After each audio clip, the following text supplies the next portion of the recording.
Like I say, we're going to be talking for the next couple of hours. There won't be a break, but equally you're not on camera, so I don't know if you disappear off, but hopefully everybody will be fine and be with us for the duration. Here we are. So here's the slide deck that I want to be running through this afternoon. Now, I mean, I'm not a huge fan of PowerPoint, so I'm certainly not intending to do death by.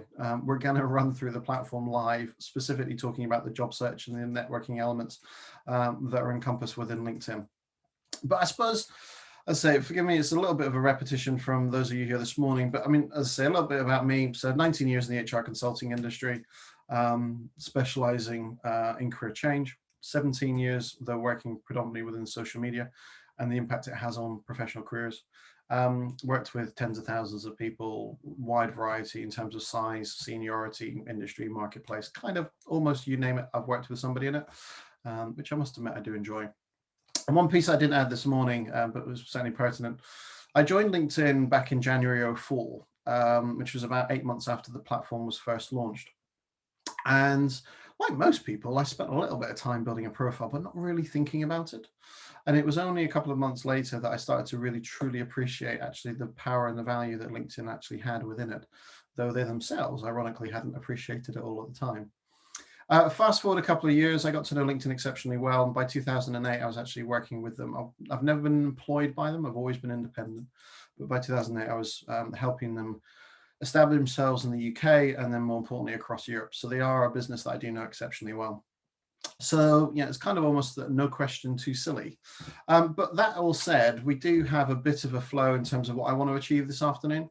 So I want to talk about clearly, obviously, how to effectively use the platform on LinkedIn. I want to talk about job alerts and the way in which roles often are unadvertised in terms of the opportunities that are sent within the platform. I want to talk about how the jobs element really works properly and some pitfalls and some areas to be aware of. And then, as I say, I want to focus on the networking aspect of the site and actually how we go about building that network, building that brand, starting those conversations. And as I say, and anything else we can kind of fit in, time permitting. But that's broadly what I'm hoping to get achieved this afternoon in terms of the agenda. Now, I'm just going to pause for a second because I just want to throw it open and just say, does anybody else or is anybody else hoping for anything different? Whether that's specifics which you want to have answered, particular areas that you want to have covered or similar. So like I say, feel free to use the Q&A section if there are other questions that you've perhaps brought along this afternoon that you hope to have answered, sorry, wrong phrase. So do feel free to put that in.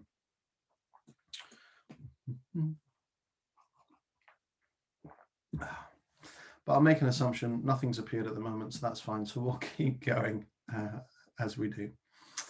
Right, in terms of today, and in terms of the platform, I mean, forgive me, it's a little bit of a duplication from this morning, but yeah, the thing for me with LinkedIn is it's all about your brand. And Jeff Bezos, I still didn't update this, as credited in saying that your personal brand is what people say about you when you leave the room. It's definitely the case that people do commonly associate ourselves with things, talk about ourselves, discussions or otherwise. And in fact, during the hour break that we've had between this morning session and this afternoon, I've actually had a couple of messages from people going, thought of you, or so-and-so dropped a line. And it's that sort of thing where naturally things happen and things occur in terms of conversations around and about us. And the great thing with LinkedIn in particular is it gives us a means to be able to control some of that message. So one of the emails I received during the lunch break came from somebody I don't know, but had been recommended they should talk to me because of their business and some of the things they wish to achieve. And they dropped me a note saying, saw what you said on LinkedIn, saw your profile on LinkedIn, and understand now why we were suggested to talk to you. Can we have a conversation? And that's the beauty of it. It's a great way to be able to act as your, for want of a better phrase, your billboard. It's you, it's how you want to be seen. And certainly that's where a lot of the benefit can really come from it.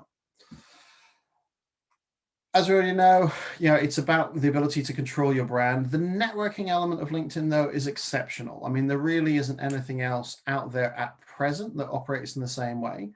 There are lots of different social networks and tools and technologies that enable us to network in different ways. I'm sure you've heard about some of the latest trends with platforms like Clubhouse. I'm sure you've heard of tools like Lunch Club and similar. But LinkedIn is slightly different and was always designed to be for that purpose.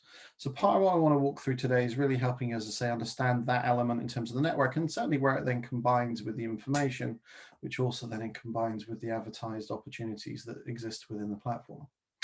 Now, a couple of basics, as I say, 740 million people globally now using it. So it's had substantial growth through the last 12 months, which is unfortunately not surprising.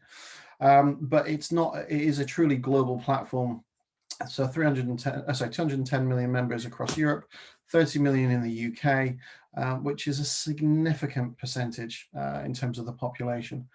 Though the one comment I'd make to all these stats, which all sound wonderful, caveat I'd certainly make is that when it comes to professional networking, LinkedIn kind of has the monopoly in most places, but not everywhere. So depending as to what you're looking to do, and particularly for your own personal objectives, business objectives, or otherwise, if your intention is to perhaps go overseas, work elsewhere, or similar, yes, LinkedIn is important, but it's not the only place. I had an email from somebody this morning asking for some advice. They're looking to move back to Germany. They'd previously been stationed there and they wanted to go back. And the question was put quite simply, will LinkedIn be beneficial? And in truth, the response I gave to them, it is. However, it's not the number one tool that's used, particularly for professional networking in the German market. It's actually a platform called Xing. And Xing is much more overtly network and job. That's really its focus in terms of the opportunity. So it runs and looks slightly different to LinkedIn as a platform. And it still combines that networking element, but is much more jobs based. In France, you've got platforms like Verdo. In Spain, you've got platforms like Be Known. There's then tools like Lenlen and Vibo and various others around the world. So it's not all about LinkedIn, though it is exceptionally popular, particularly in Europe and the UK in particular.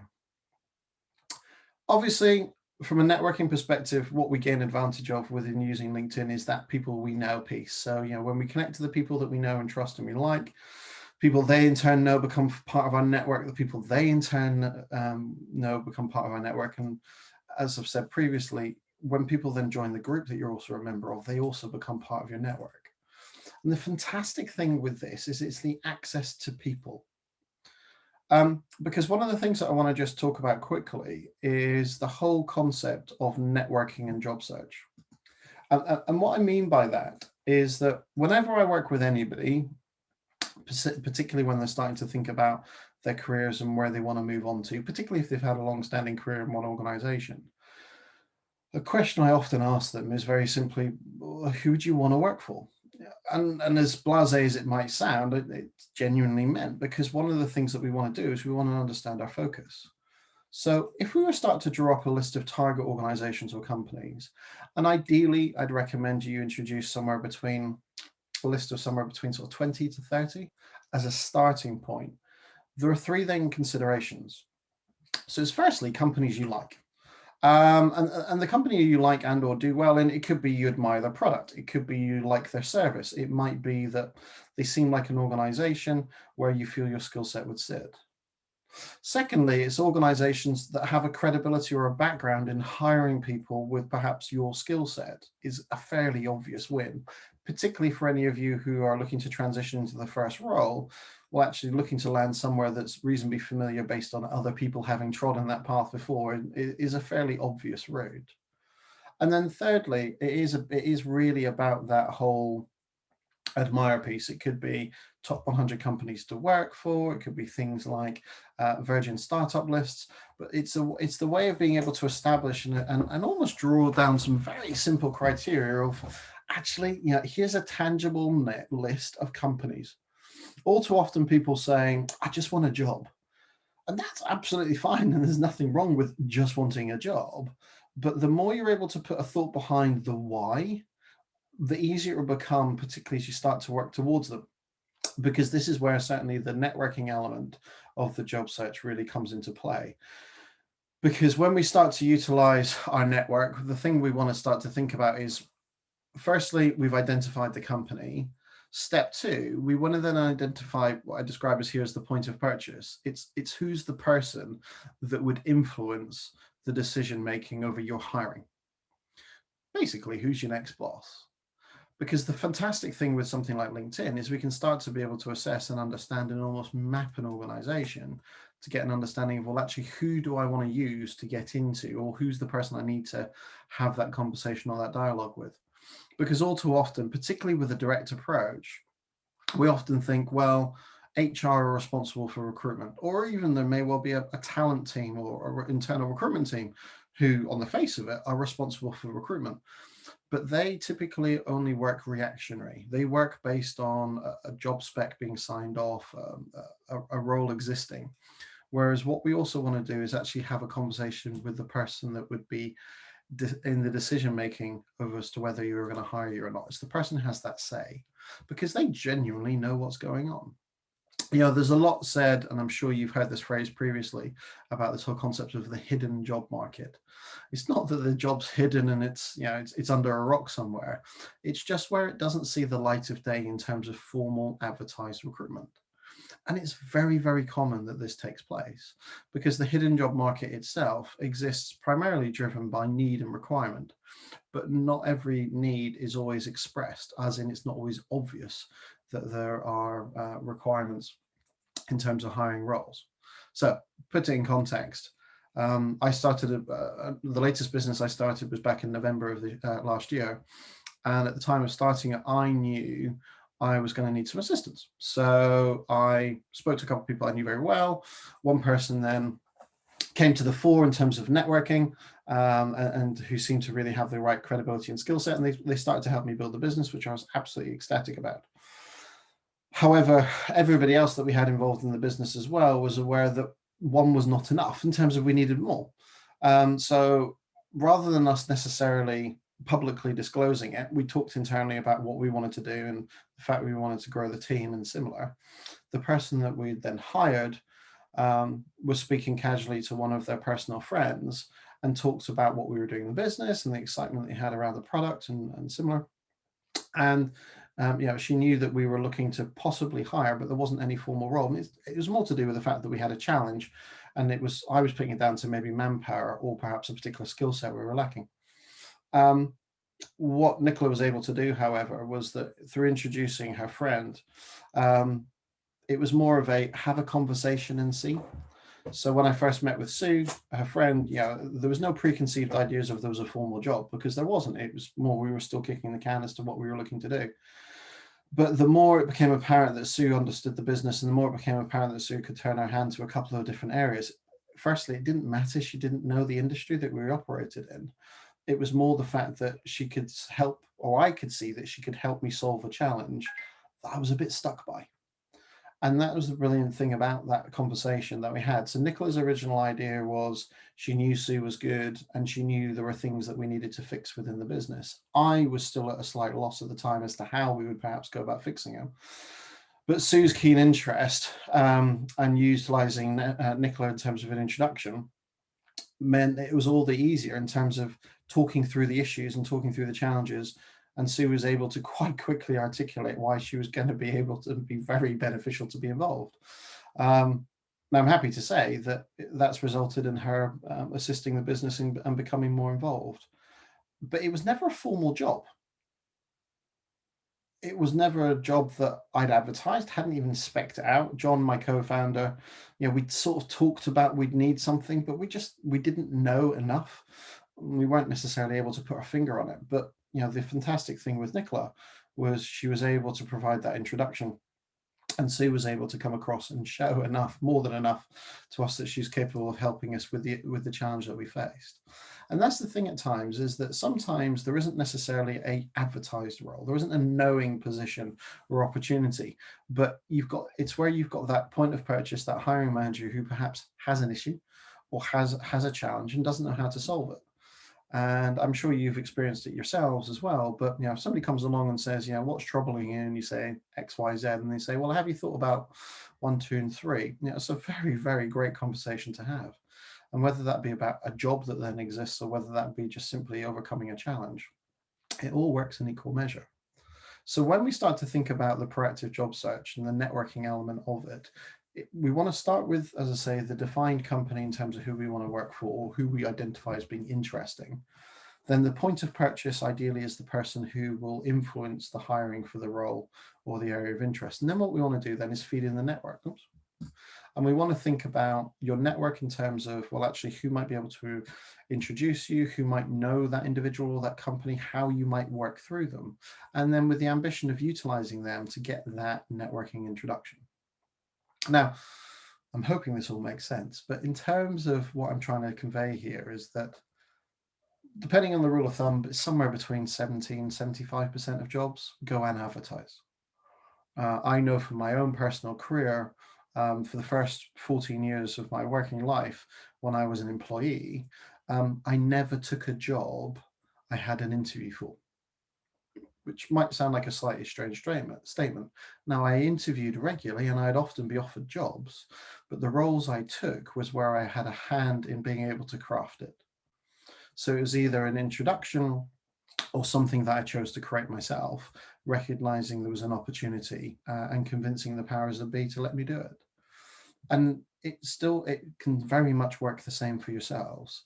But in knowing those organizations, that's the first step in terms of understanding where you might fit. But you want to have a story as to why.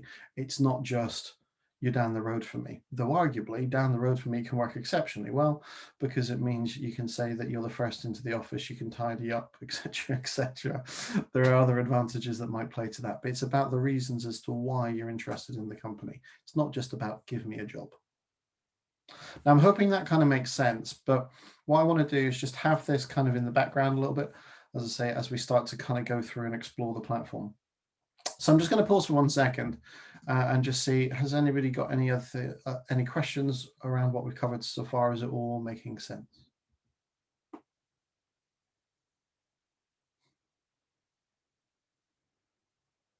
Okay, I'll take the nothing as of yet as okay, or somebody's furiously typing, in which case I'll come back to it. Oh, Adrian, you've raised your hand. Victoria, are you able to unmute? Because I haven't got that capability. Oh, or are you raising your hands to say you're happy to go on? All right, ignore me. I think that's what you're referring to.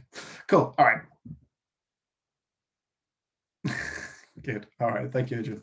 Okay, so let's come off that and let's change to this. Right. Okay, dokie. So here I am. This is my LinkedIn account. So I have the free version of LinkedIn. As I mentioned, I've been a member for 17 years. I've been an on-off subscriber. I've subscribed across every product that they have. The cheapest is about $30 a month. The most expensive is a couple of hundred, well, $150 a month. And they all give you lots of options to do different things. But everything we're going to be running through this afternoon is very much the platform itself in terms of really how to get the use of the free version of the site. Though I will point out on a couple of occasions things that subscribing may be beneficial for, particularly when you're really active in terms of the subscription. And I'm always reluctant to say you should pay for something.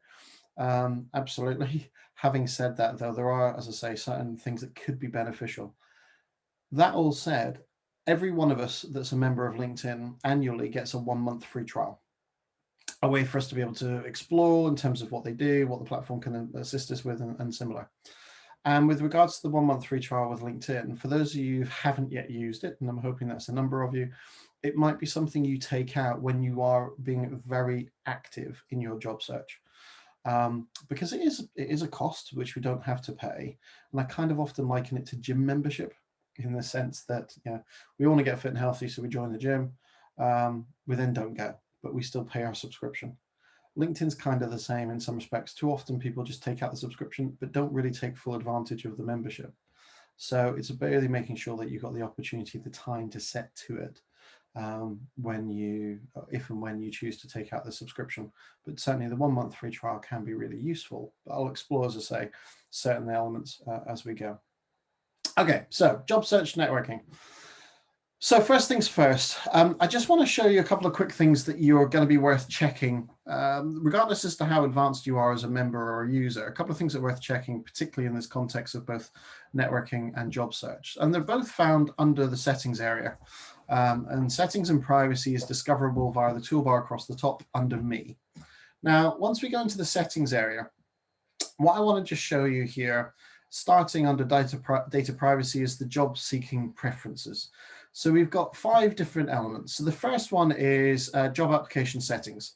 So this is all to do with, do we give LinkedIn permission to save your answers, your experience, and also a previous CV you've uploaded. Now, in principle, I've got no problems with this. This is one of the reasons why I have it turned on. But the only caveat I'd add to this is if you're conscious around your own data, then you may well actually want to not enable LinkedIn to store and save the information. Secondly, sharing your profile when you click apply. Now, this by default is on.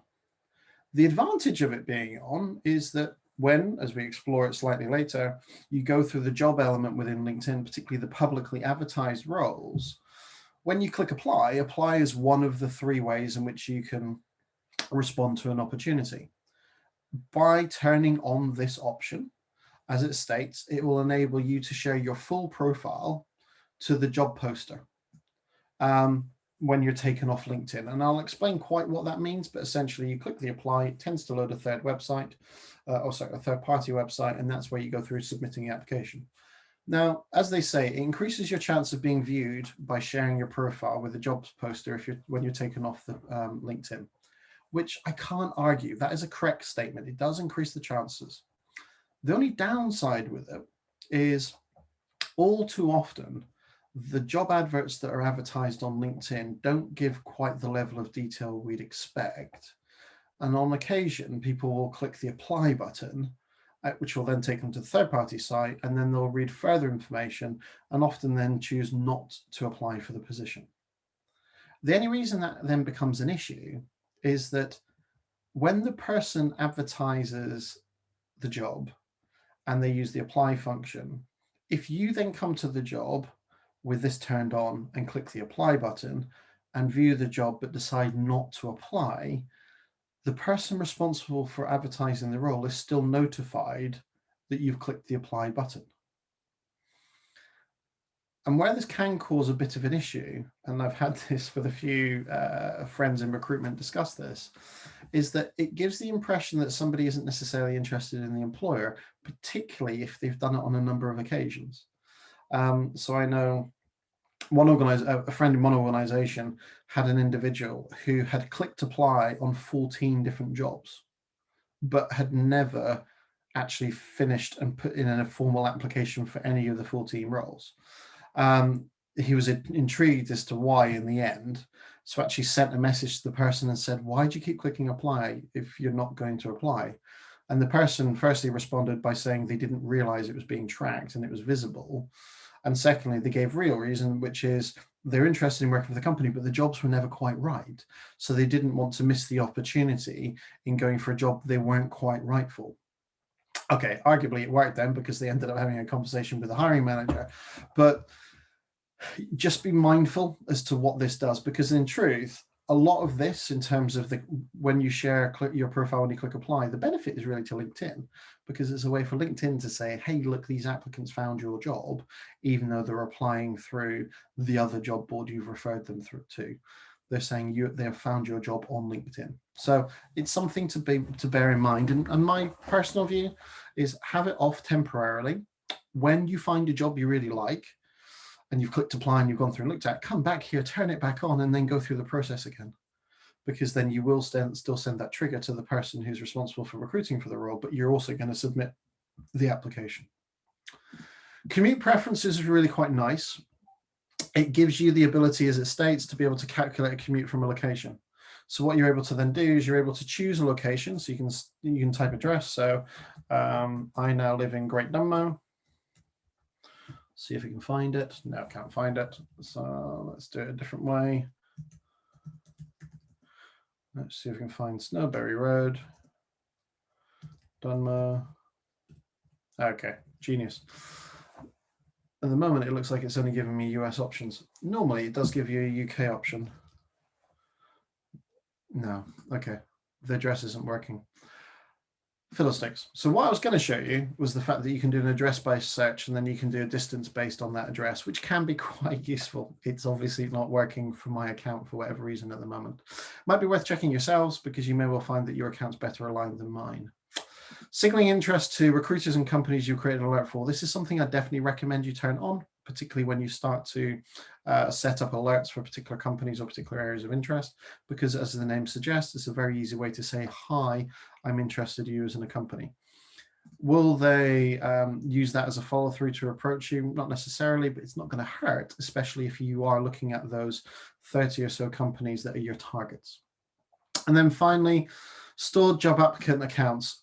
This is where you can enable a third-party application process to be stored here. So this is where you might go through a third-party job board such as Indeed or various others, where you can use your LinkedIn account to create a to be able to create a application login or process, and they'll store them here. The big thing I'd say here is just be mindful as to what data gets stored where. Again, so just something just worth checking. So it's just 5 different areas, but just make a judgment on them. Obviously, as I've said, job application settings, I've got set as being on, but the rest I've got set as essentially being off. But it's not to say you shouldn't have them turned on, but only at the point in which you're ready to. Questions come in just whilst we're chatting. Would I recommend loading the CV? No. And the reason I wouldn't necessarily recommend loading a CV is that I'd always suggest that you should have some form of tailoring for the position that you're applying for. So the problem with loading a CV is there's a tendency that you then just have a stock standard CV for which you send, which isn't necessarily going to get you or deliver the right message to an employer. So I wouldn't necessarily recommend loading a CV within the back end here. Nor on your profile. I've seen quite a few people of late upload CVs as a document. I really wouldn't recommend that on your profile as well. But from a job seeking settings perspective, please just set these 5. Just a quick point then whilst we're here in terms of networking. So obviously this is a dual session. Something to be aware of in terms of networking visibility. If you're looking to reach and expand your network, I'd always recommend you allow yourself to be seen, particularly when you're viewing other people's profiles. Or equally as well, you need to think about your email address and as to whether you want that to be visible or not. And personally, if you use an email address that whereby which you're willing for people to know it, you can choose the level of degree of separation who can see it. So again, it's a choice if you want. So in my case, I'm happy for people to see my email address 1 degree further than those I'm connected to. But again, it's a personal choice. Something else to bear in mind is who can see your connections, and you can prevent your network from seeing the other people you know. Personally, I think it's a good idea to have it on, but again, it's a personal choice. So these things are worth just checking in regards to networking when we start to use the site. So let me just see what's coming. Questions come in. Thank you, Sarah, for the comment. So attended this Amazon session where the recruiters told them that you shouldn't link applications via LinkedIn as there is always information missing from the application. Wow. Okay. Didn't know that. I've not heard that as an issue. I wonder if it's anything to do with the applicant tracking system that perhaps Amazon are using. That's poor if that is the case, because Amazon is one of LinkedIn's biggest customers. Okay, not sure about that. I mean, like I say, when it comes to kind of linking applications, yeah, that's where I'd always recommend you go through kind of a formal application process rather than just simply, go through a formal application process rather than just simply click the attach a CV and send. Okay, thank you for the comment, Sarah. Okay, coming back in. Like I say, so back within the site, just make sure you set those couple of things from a visibility perspective, particularly for the purpose of networking. The other piece also that's worth bearing in mind in terms of utilizing the site from a visibility and networking perspective is back down under your activity, active status. You've got the option, if you wish to allow people to see when you're live on the site. So in my case, I do. The advantage in doing so means I can see other people are also live at the same time, which is fine as long as I'm supposed to be on LinkedIn. Clearly, if you're supposed to be doing a day job and not on the site, then you might want to instead hide the fact that you're on the site. So it's just a personal choice, but worth bearing in mind, particularly when it comes to kind of your settings. So just check those things kind of before we get going. Right, so back within the site. So let's start with the job side of things, because this is probably the easiest to get going with. A lot's made and said, rightly so, around LinkedIn in terms of its importance in the job market, because it is incredibly well utilized. I mean, it's got a very good reputation in terms of the volume of roles, the access to applicants from a company perspective, but that isn't necessarily always the best as well, because at times it can mean, from a recruiter perspective, it can be very overwhelming when they when they receive applicants through the platform. So it's something that's worth bearing in mind, but nothing can certainly take away the fact that it is very, very important when it comes to general job search. And to put it in context, I don't know if this is a great stat to share, but it's the reality. 40 million people a week use LinkedIn to look for jobs.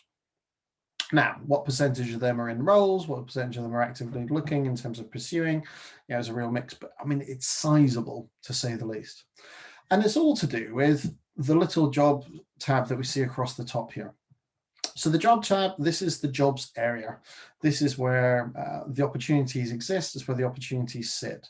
Now, in order to be able to take full advantage of this whole area, there's a few things that you want to do just from a settings, again, from a kind of a setup perspective. And the first thing I'd advise you do is, you can see across here, I have a tab here called salary. Now, the salary tab exists because previously I had provided LinkedIn with some information around salaries. So it works on a quid pro quo. You give them something, they'll give you access to the information. Now, the salary stuff here is really quite useful. The data is collated through the LinkedIn membership globally.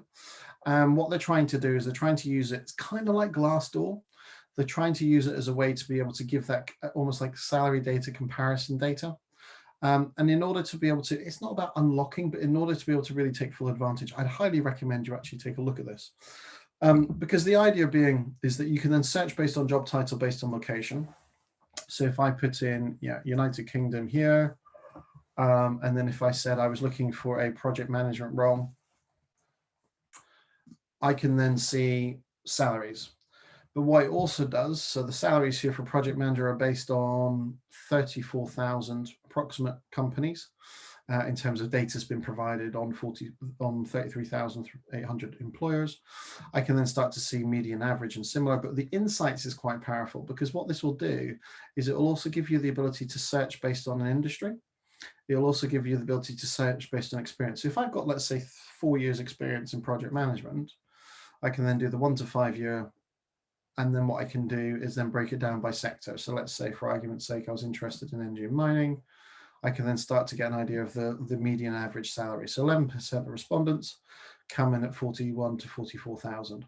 What we also then get are things like bonuses, etc. So there's some insights, and it's useful because it's quite an interesting way just to get a sense or an idea to a position in terms of the role itself. What you also get a bit further down is you can then also start to see actually what sectors seem to pay the best. Is there a particular difference in terms of size of employers to who pays well? Does education matter? Are there particular fields of study that seem to pay more than others? And then also based on the sector that I'm looking by, where's the geographical location? So Aberdeen, then London, then Reading, then Coventry and Guildford. Now, obviously Aberdeen, London and Reading kind of make an awful lot of sense as I'm exploring energy. So obviously we've got the North Sea and oil. There's a lot of people based out of London for the likes of Shell and similar.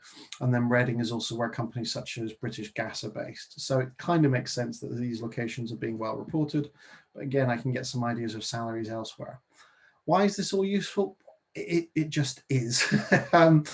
What I mean by that is it's just handy data as much as anything else, but you can unlock it, but only at the point in which you provide something. So it's something that you may want to do in terms of just getting the data yourself in terms of the insights. So worth going in and, as I say, taking a look at doing. It's a simple process. It's anonymized, though obviously LinkedIn know you've provided the data, but beyond that, it's not reported back in any other fashion. So quite handy because it just enables you to start to unlock some of the elements to the platform. Also under here, we've got a tab that refers to my jobs, so where I've saved positions. We can also come back and review any alerts that I've got created. The skills assessment. Now the skills assessments relate to the skills feature within your profile. The reason this is highlighted is because some of the recommended roles are often recommended based on the skills that you have listed within your profile. And then also we've got under the More tab, there's an interview prep tool. The interview prep tool, you have to be a subscriber to use. The resume builder, you need to have the latest version of Microsoft Word to be able to build a CV. And then the applicant settings is obviously back to what we looked at before in terms of privacy settings. So worth familiarizing yourself, but the biggie thing to do is that, as I say, the salary information. Again, what we've just got, so we can get some ideas. On the left-hand side, we've sorry, in front of us now in blue, we've got the search for your next job area. Left-hand side, as it says, search by title, skill, or company. Right-hand side, location. And then suggested searches. The suggested searches come about because of the language that you use or the titles that you have within your profile previously, or the roles that they think you're going to be suited towards based on the skills matching as well. You've then got the finding job best practice. This is a new educational tool in terms of how you can go through and search better within the site. It's not bad. And then again, the promoting premium to try and get you to get a comparison. And the big thing around premium subscriptions to LinkedIn in regards to jobs is that it tries to help you understand how you compare in comparison to other applicants. I personally think it's a load of rubbish, but it's one of the things that they push, which I'm not personally, I don't think it's worthwhile, because the way in which you are benchmarked isn't necessarily always that intuitive or actually that relevant to the position. So I wouldn't worry about how you rank against others from a premium perspective. So ignore the top applicant piece. A bit further down, we've then got recommended for you. So the idea behind recommended for you is exactly that. It's designed as a way for them to say, well, based on what you seem to be interested in, or based on what you seem to know, here are some roles they've discovered that they think might be of interest. So let's just quickly look at them. Finance manager, Rever operations. I have never worked in finance, so that is irrelevant. So I'm going to hit the little remove option. So I'm going to dismiss that position. What I've then got is a premium divorce coach. I've counseled a lot of people through them, but I don't think that's something I'd want to do, in which case, similarly, I'm going to dismiss that position. And again, what you're able to do is go through and say, is this relevant? No. Or does this look interesting? And if it does look interesting, or you know it's definitely the right type of title or right type of employer as well, more importantly, that's hitting the mark, hit the tag symbol. That's then saving it for later. And it's also reinforcing to LinkedIn's algorithm that these are the types of positions that may well be of interest to you. You will often end up with some exceptionally random roles when you run through this, but it's a really quite a good starting point just to kind of check this every so often. And by every so often, I mean, don't just glance over it, look at it and go, yes, expressed interest, or no, ignore. Because it will overall help improve the algorithm and help improve the types of positions for which they introduce to you. So do take advantage of this as the basic feed algorithm. Now, when we then want to explore the site in terms of the opportunities available within, this is where it gets not tricky, but this is where we need to be mindful of language and descriptions, because the search on the left-hand side, as it states, is based on title, skill, or company. Now, if we've already identified our target companies and we know there's a particular business for which we want to work for, so let's say, for argument's sake, I'm interested in Virgin Money. So I'm going to choose Virgin Money as a company. As I've chosen Virgin Money as a company, UK by default is the location because it's already viewed me based on my it's already viewed me based on the fact that my profile's stat within the UK. I've then got 40 positions coming back, or at least that's what's said. Now, it's not that Virgin Money have 40 jobs advertised, it's the term Virgin Money appears in these 40 different jobs. In actual fact, as I look, I can see the Virgin Money logo appear on 1, 2, 3, 4, 5 positions out of the first 20 listed. So it will treat it as a keyword. So what happens all too often is people type in keywords up here, which could be an employer, as we've done here, or it could be a particular skill set or a job title or similar. But it doesn't then look just in the job title field. It'll look across the whole job spec and the whole advertised role. So sometimes, well, not even sometimes, more often than not, you end up with stuff that's not what you're actually looking for, particularly if you're searching based on an employer. So why does FDM come back? Well, I'm assuming at some point within the FDM description, they probably talk about money as a word and virgin as a word. Is the reason as to why it's coming back somewhere within here. So that's what it is about in terms of what takes shape. So be aware of that. So if I'm actually looking for Virgin Money as an employer specifically, I've now got a sequence of tabs across the top. And under companies, I've then got Salary Finance, second one being Virgin Money. So if I now choose this, I now get the 6 Virgin Money positions that are now being advertised. I've then got the details on the position for which they're providing me with, and I've also got the application process that they need me to go through, whatever that might be. So if you want to narrow the positions down based on a particular employer, yes, by all means, type in the company name, but do bear in mind certain titles or certain company names get used a lot.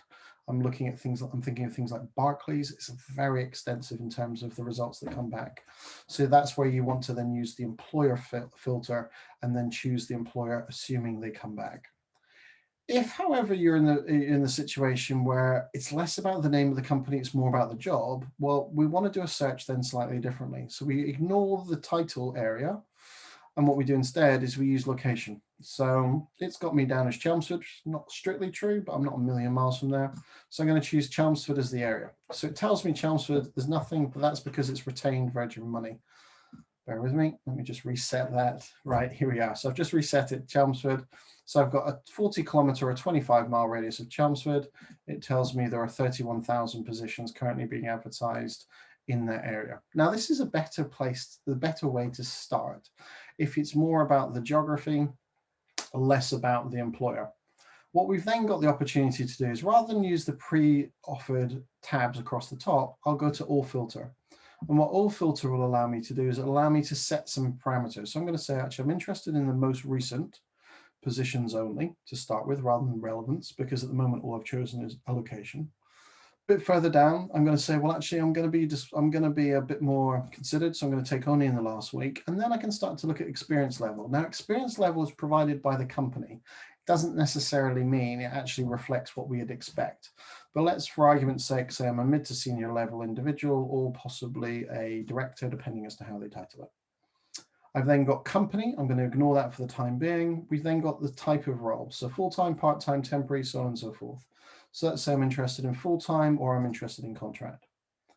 As I go a little bit further down, we've then got the remote working option, which is good timing of a question that's just come in. LinkedIn have significantly adapted remote working. They're offering it a lot in terms of suggested criteria.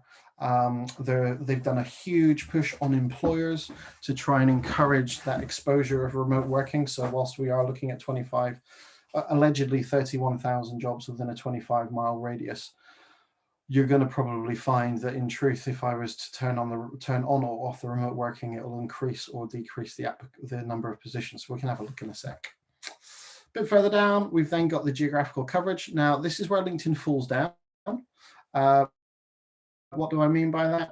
For any of you who are any good with your Essex geography, Dartford, yeah, not really. I mean, technically it's 25 miles away, but it ain't an easy place to get to. Rochester is even worse because it's the other side of the Thames.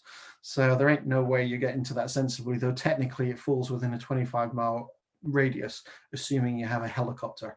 Likewise for Gillingham. So what you want to do is perhaps be a little bit more considered with the locations for which you choose based on what's being suggested. So don't just take it as read, particularly if you do live in a place such as South Wales. So if you were to choose Cardiff and do a 40-mile radius, you'll have opportunities coming to you that are the other side in England, which might not necessarily be the geographical location that you're looking for. So just bear that in mind. A bit further down, we've then got industry. Again, for the time being, I'm not going to choose an industry. What I'm going to instead choose is job function. Now, the reason I'm choosing the function is this is all to do with the department for where the role exists or sits. So let's say, for argument's sake, I'm interested in sales type roles. I'm going to take sales and business development as the two options. Again, there's some titles, and the titles being suggested to me are based on the largest volume titles provided. I'm going to ignore those for the time being. But likewise, salary data. Because I provided salary data previously, it then also enables me to search based on salary data. though I'm going to keep this off for the time being. So I'm going to take those simple parameters, refine the search. I now get 5 positions coming back. Now, in all fairness, I was hoping for a shortened number. It's maybe a bit more than I was expecting, but never mind. So I've now got 5 positions coming back. I can see on the left-hand side who the organizations are. And then on the right-hand side, again, as we saw previously, the opportunities that are then advertised. So some company called Sovereign and Bale, never heard of them, but they're looking for an employer account manager. As I look through the job description, I can then see actually Zakia is the person who's actually advertising the job, and he's the commercial director. And see details in terms of where it's what they're looking for, salary, etc. Description on the role, duties are required, experience expected.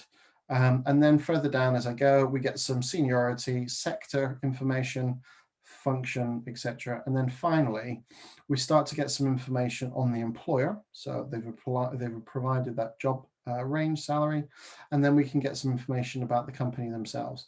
And this is then taken from a company description, which if we choose see more, will then give us the ability to go in and learn more about Sovereign and Bale, who are a recruitment company. There we are. So let me just jump back again, though, to the job advert itself. Now, let's say for argument's sake, I was interested in applying for this job. Yeah, I matched the criteria. I felt it was suitable.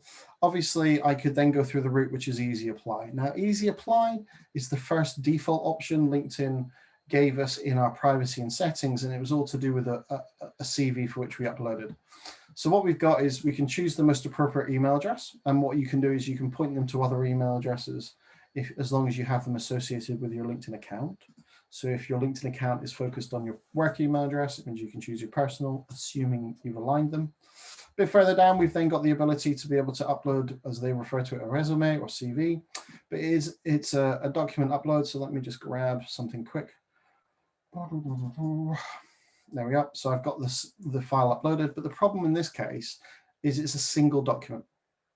So if I was really keen on this position, before I actually go through this process, I'm just going to discard for a sec, what I would actually do instead is not only tailor my CV accordingly, but I would also look to make sure that I put together a sensible covering note.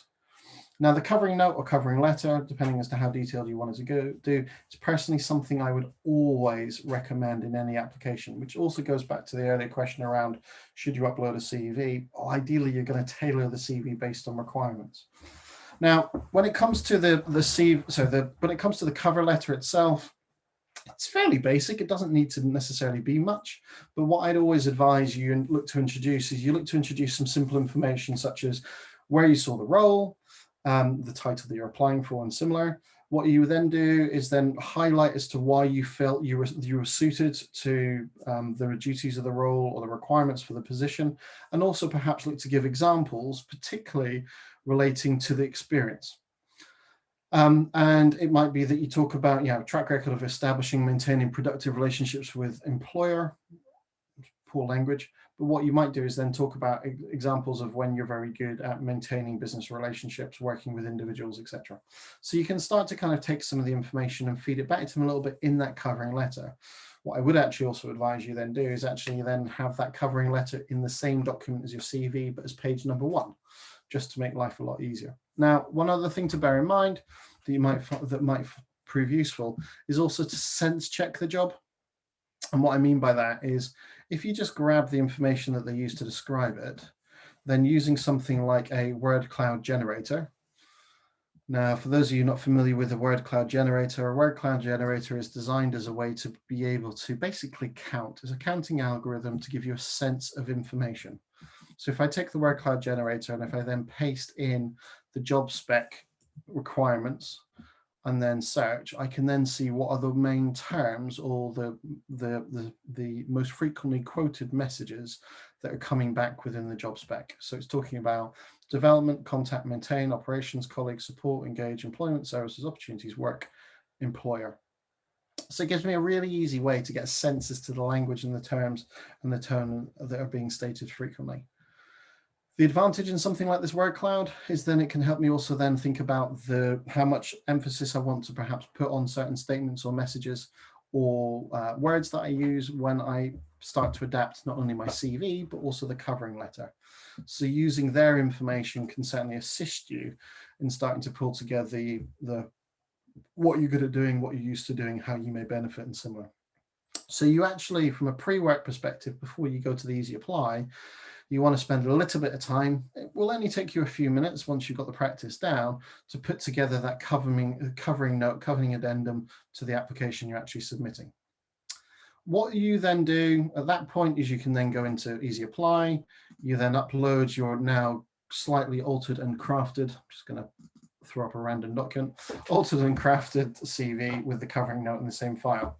What I've also got here though, and this is something to be mindful of, you've got this. By default, you then follow the employer's page on LinkedIn.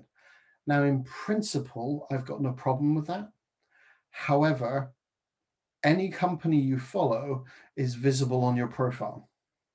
So if the circumstance is you're applying for jobs when your current employer doesn't know you're applying for jobs, you may not necessarily want to highlight or show the fact you're following new organizations. So something worth bearing in mind. So you may want to instead actually remove that follow. But once you're happy with everything, submit application and away it goes. And the application, obviously I'm not going to do that because it's a junk application, but it means you then go forward. So definitely worth doing. Now, as I'm talking, question come in, what do you think about Tag Crowd and Resume Worded? Yeah, for those of you not familiar with Tag Crowd or Resume Worded, they're new, well, not new tools, but they're tools that have come along designed as a way to help you gain a sense or an understanding of information that you provide it. Resume Worded has got a really nice feature actually for your LinkedIn profile to help you understand how you emphasize information and some plus points or minus points in terms of how you might go about adjusting your profile accordingly. Useful tools. What do I think about them? Exactly that, the useful tools. They're a little bit computer says no at times. It's also similar to, I'm trying to remember the other tool. There's another job something or other. It'll come to me, but there's a couple of other tools that are not too dissimilar. Would I hang my hat on it and say it's amazing? Absolutely not. Is it useful to help you get information and prepare application? Absolutely yes. It's probably the way I would view those. Hopefully that makes sense. Anyway, coming back to the application itself, and in terms of this position, so Easy Apply, you follow the process which they have. What I'd also recommend you do is, in this case, because Zakir is very kind enough to actually show the fact he's the person advertising the role, go and check him out.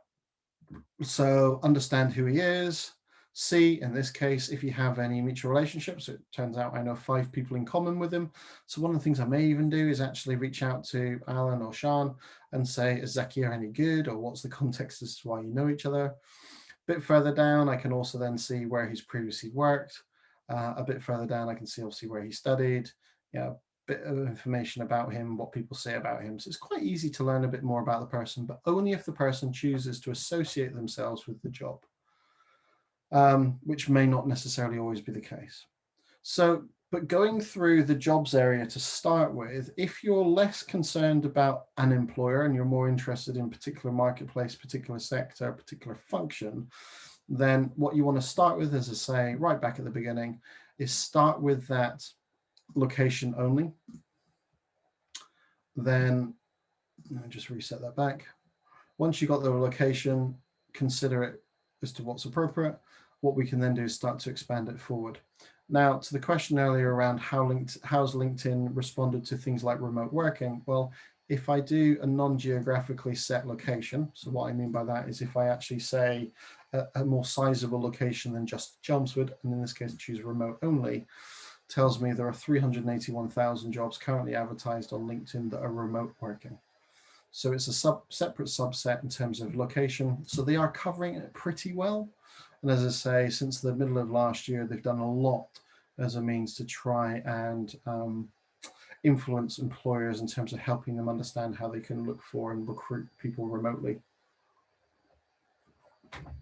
which isn't necessarily something that they've ever done before.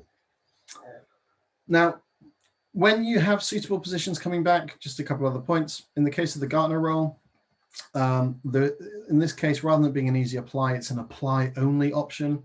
So this is the one where if I were to click apply, if I had my privacy and settings set to be on and show the employer when you click apply, by me clicking on this, even though I'm going through the applicant tracking system that Gartner use, which is a tool called Workday.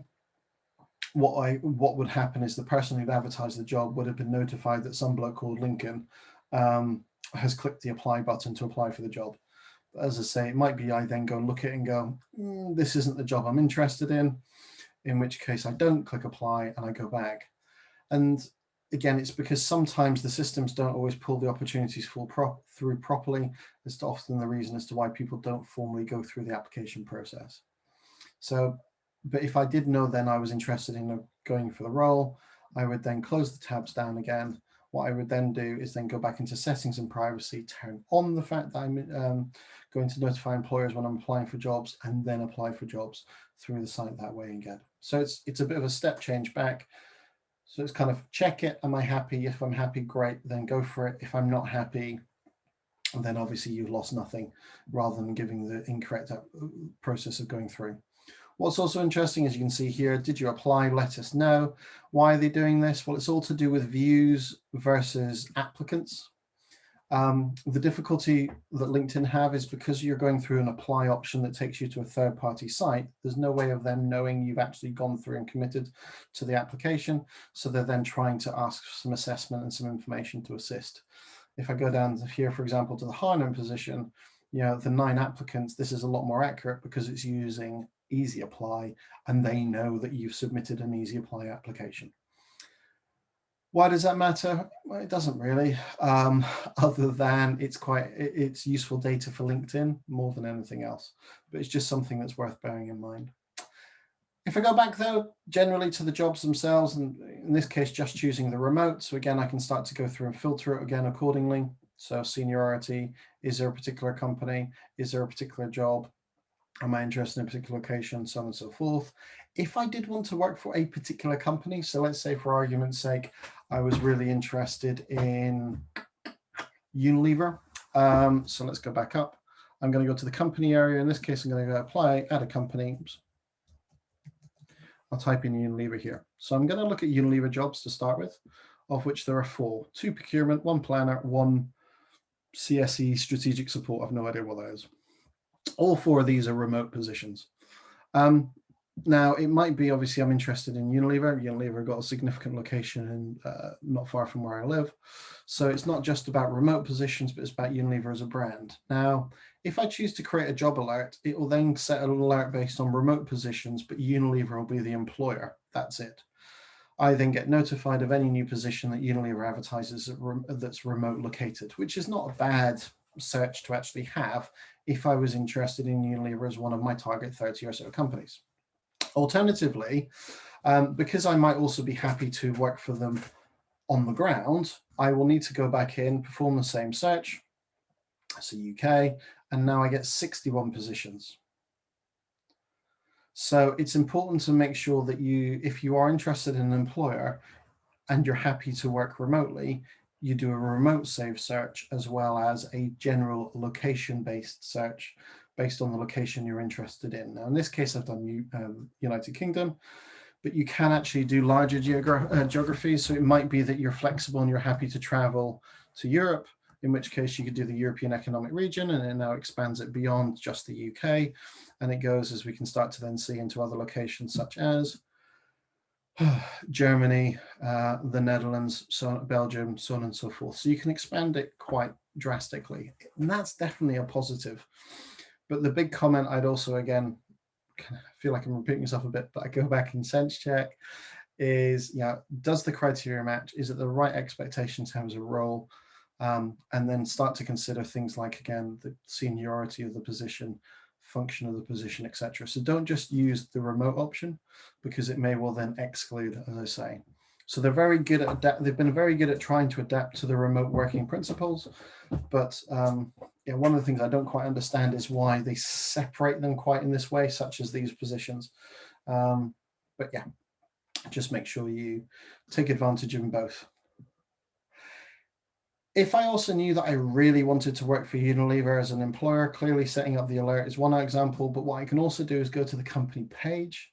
From the company page, we then have their life page, and this gives me the ability to learn about what they're doing as a company, gives me insights on the business, helps me identify things happening, positions specifically, and in this case regarding the UK, talks about graduates and undergraduates and apprenticeship schemes that they're currently running, and also their Planet for All campaign. So I can see specifics around what they're doing in areas that are of interest, and that can be quite powerful.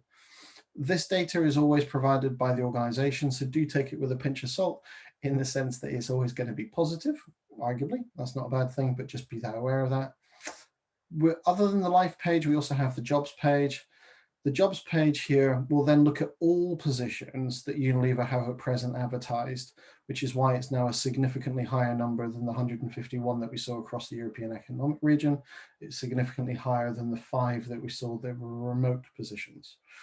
So if I want to work for Unilever, again, back to my privacy settings, if I've allowed it to, employers are notified when I set an alert on the employer, I can then create an alert specific to the company. Now, what the alert actually does is it tries to match areas of your interest. And this is then will require you to choose a title, which is a bit of a shame because some job titles mean things very different, particularly in an organization like Unilever. And then also location, you have to be specific. So what I could do then is say, right, I'm interested in marketing jobs and I want them to be in the United Kingdom. But it's not the end of the world. Oops. But it's not brilliant, unfortunately. So it's a bit of a shame because it doesn't quite cover the areas that you'd want it to. So what you're often better off doing, going back, again, I'm hoping this makes sense, but going back, what you're better off doing is doing a, let's say, UK search for Unilever jobs. And then what I want to do is use the filter to then search based on function. Because if I know I want to work in marketing, I'll then choose marketing as the functional area, as opposed to marketing as a job title in the employer saved search.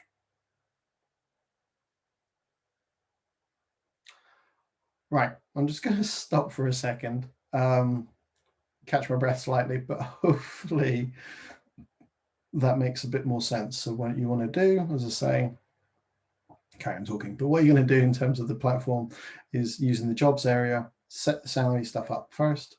Secondly, go through and assess what positions they're recommending to you they think of interest and ignore or save the ones that are interesting to help improve the algorithm. When we go into the search function, rather than searching based on title, unless you know there is a specific title, you're better off searching based on location, then using the filters as a means to then refine the results further down.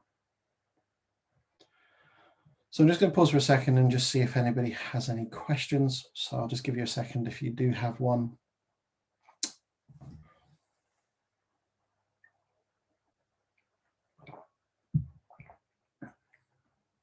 Okay, I take it we're good because there's nothing come through as of yet. Please do carry on typing if you do have another question. If not, I'm just going to move on. But I'm just going to move on anyway. So in terms of the other piece then we want to consider, and this then goes back to the piece I was talking about earlier around the whole networking job search approach. Obviously, if we know we're interested in a particular employer, in this case Unilever, it may well be of those 10 positions, we're not really interested in the roles that they've got. But what it's continually telling me is I know people employed there. It's telling me there are 2 connections and 1 company alum. So a company alum is somebody studied the same place I studied, who works there. And then the 2 connections are exactly that. It's the 2 people that we know themselves. So if I then go into here, it turns out that Steph and Abuya are both working for Unilever. Abuya's in Nigeria, Steph's in Kessel. Now, obviously, depending as to how well I know them, I could then also look to reach out to them and drop a message. Hey, great to see you. How the devil are you? It's been ages. Could I pick your brains? So on and so forth. It's only whether you feel that's appropriate, clearly, but it does mean you can then start to leverage and utilize your network in terms of trying to assist you with the positions that you're perhaps applying for. I have had people who've had mixed responses, not necessarily always what they expect. So last year, I've known of people where they've reached out to folks and said, hey, I'm going to apply for this job. You know, we'd love to pick your brains. To which they've responded with, don't come and work here, it's terrible, which has kind of helped them make some decisions over the process. I've also known people who've reached out and gone, you know, oh, I happen to notice there's this job going, you know, we'd love to pick your brains about the business. And they've then responded with, well, actually, that's my job because I'm moving on. It wasn't in a negative way, but it was actually quite interesting because it meant they were able to understand why that person was leaving the position and what was going on. Sometimes you just don't know. So do make sure that you utilize your network as and when it's suggested to you, particularly through the site itself as well. Just going to say, right, a couple of roles, a couple of questions that have come in. Okay, so would it be a good thing or perceived well by employers if you were to look them up and or contact them via LinkedIn during the recruitment process? Okay, so the two things I'd say to that, firstly, always look up anybody you're due to meet. And personally, I'd advise you show them that you've looked at them. It shows you've taken an interest, it shows you're doing your research, shows you're doing your due diligence. So absolutely, I'd recommend you do that. In terms of connecting during a process, I'm personally not a big fan. If they clearly want to connect to you, that's very different and probably far more accepting. But I wouldn't necessarily advise you be the person that connects to them. Only in the sense that it might be seen as being a bit presumptive. We also don't necessarily know how comfortable or confident they are on the platform itself in terms of what they're doing. So I wouldn't advise during the process reaching out. Clearly, once a process completes, whether you're successful or otherwise, there may well be, and I probably would recommend actually reaching out to them by way of a follow-up to say, let's remain connected, even if you were unsuccessful. Because if they felt enough of you to take you through a couple of processes or a few steps, it absolutely makes sense to stay in touch. And most people are pretty good at doing something like that. So not during the process, inviting to connect, but perhaps post-process, yes, would be my kind of gut reaction. And certainly based on what other people have told me, that's probably more appropriate. Can feel a little bit assumptive if you reach out during a process. Just whilst we're here, something else I just want to quickly show you, just because it's not always obvious. And what I mean by that is, as we look back at these recommended jobs, one of them here, this project management coach, there's no logo. Now, as I go into it, the reason there's no logo is because Ethan, the recruiter, works for a company called Multiserve. And they are apparently a tech startup on a mission to help fast growing companies.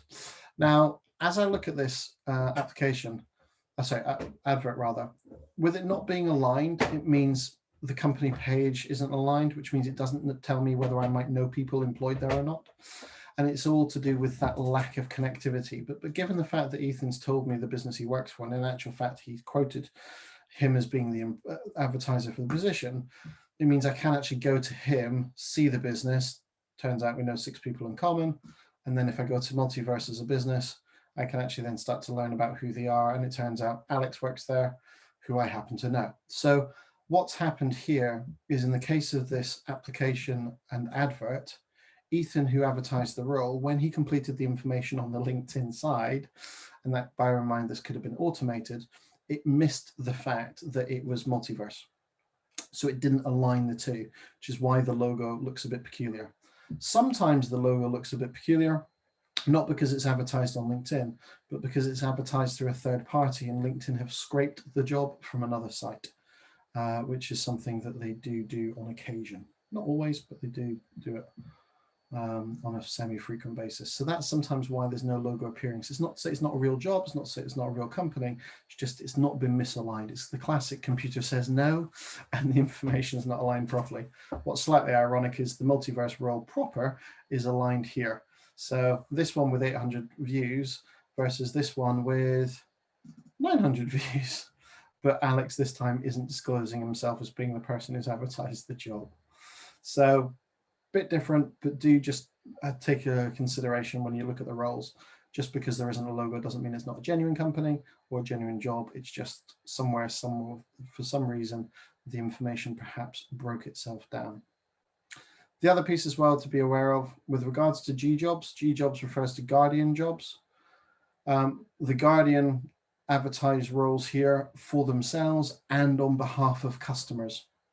So the Guardian job board is quite sizable, and the Guardian job board has a feature at the back end of it to enable people to be able to advertise the roles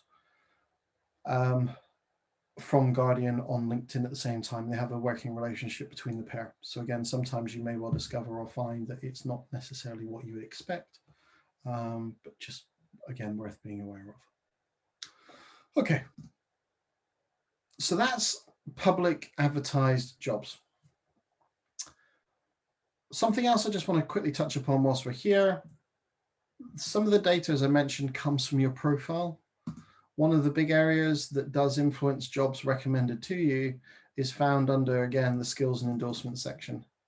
So for those of you in this morning, you'll have heard me say this, but for those of you this afternoon haven't yet, please, please, please make sure that you have the skills that reflect the skills you want to be known to have, and not necessarily the skills that you've accrued based on what your network have told you you should have on your profile and you've chosen to adapt and accept.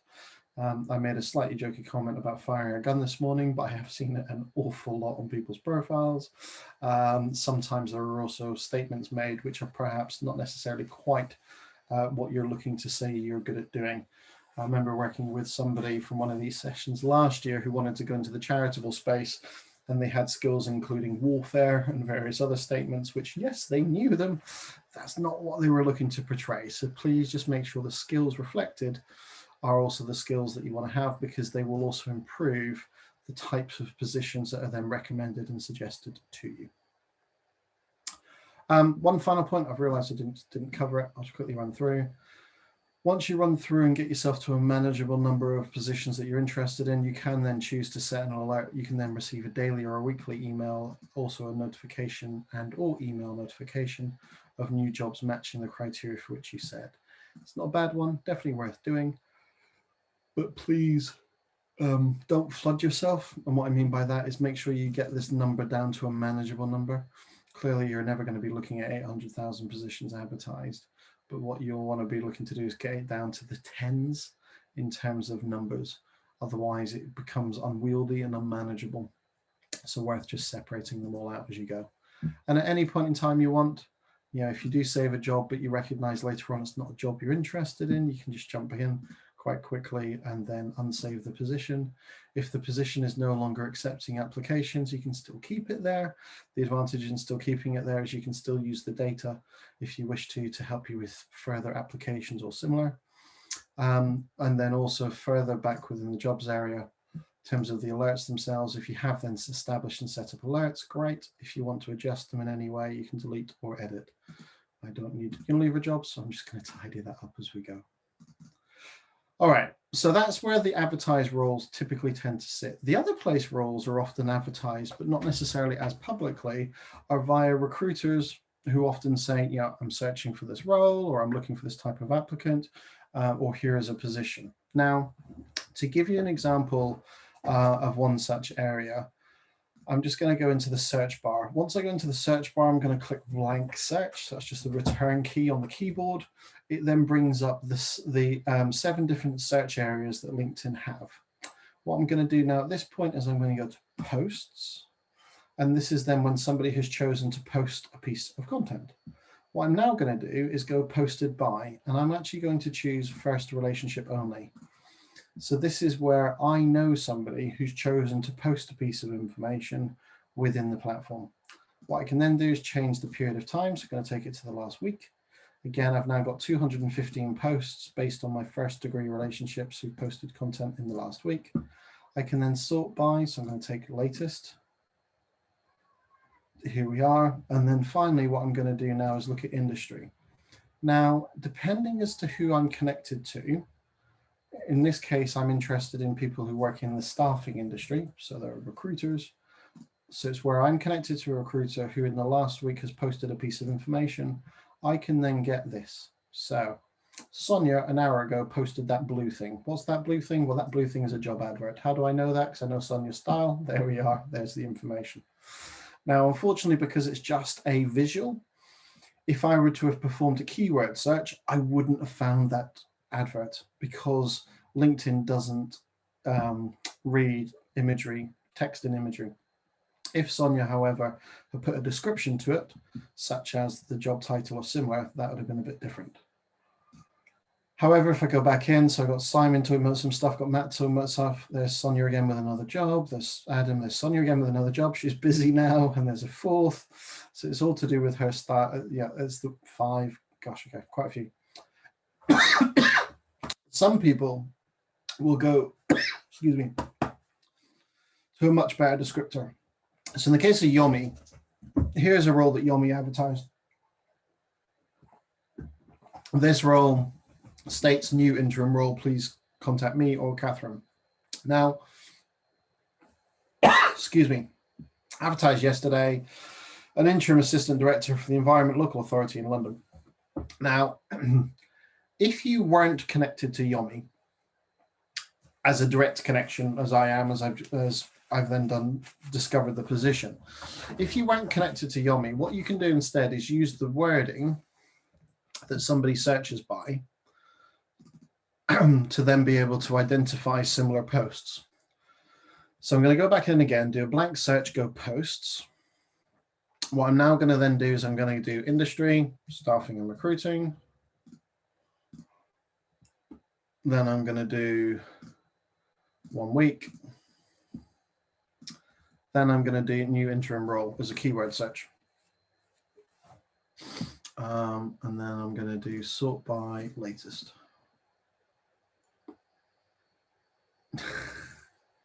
Okay, so now I've done that, sod's law, it's decided to break on me. The joys of doing things live. Right.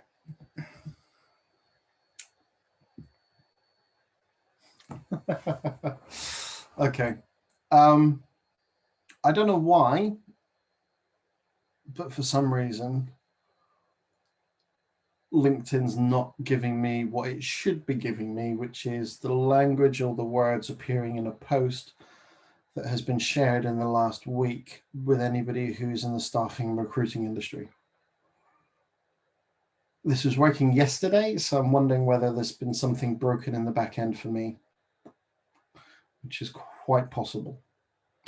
Normally, what I'd hope to see are posts such as Yomi's post. And hopefully it should also then bring up other similar posts where other similar language or words or terms are used. I don't know why it's not working, other than just the joys of doing stuff live. It seems to have broken.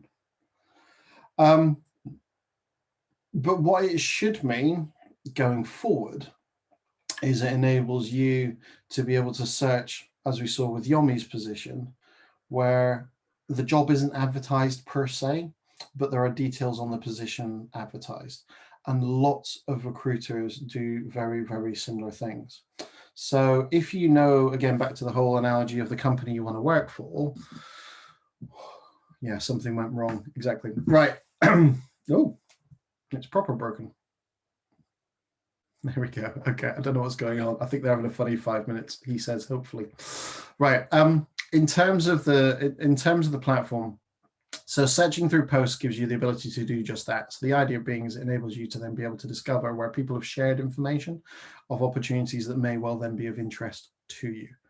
So hopefully when you go to try it yourselves, it'll work for you. So all you need to do is go to the search bar, click search, then go to posts, then choose the parameters such as industry, then type in the keyword you're interested in, and then look to see the information that comes back. So fingers crossed that should work well for you.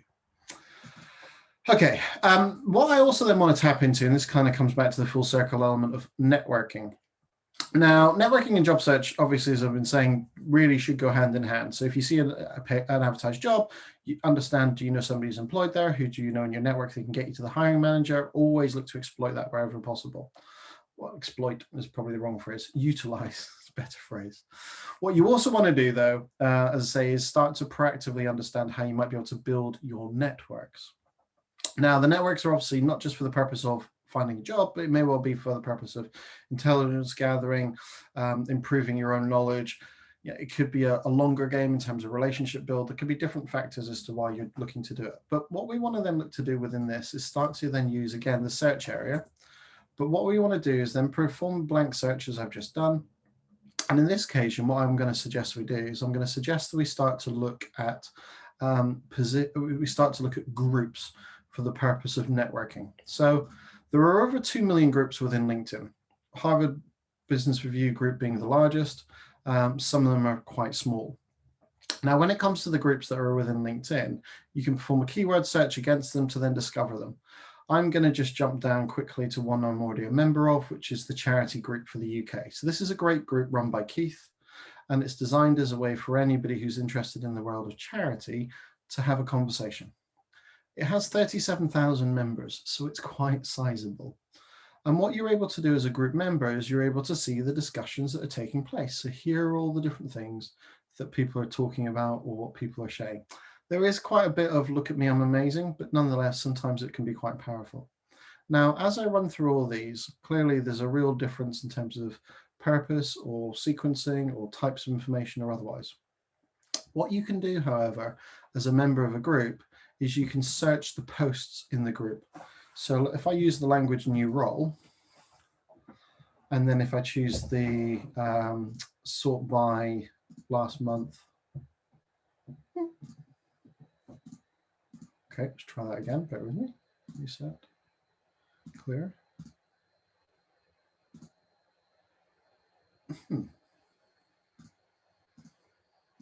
No, okay. So what we have here are where the phrase new and role starts to appear, and positions or information added. Okay.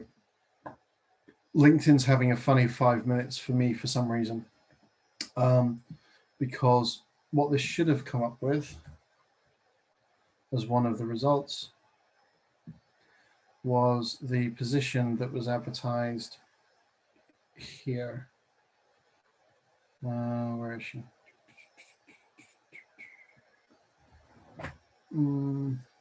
Okay, I'm sort by latest.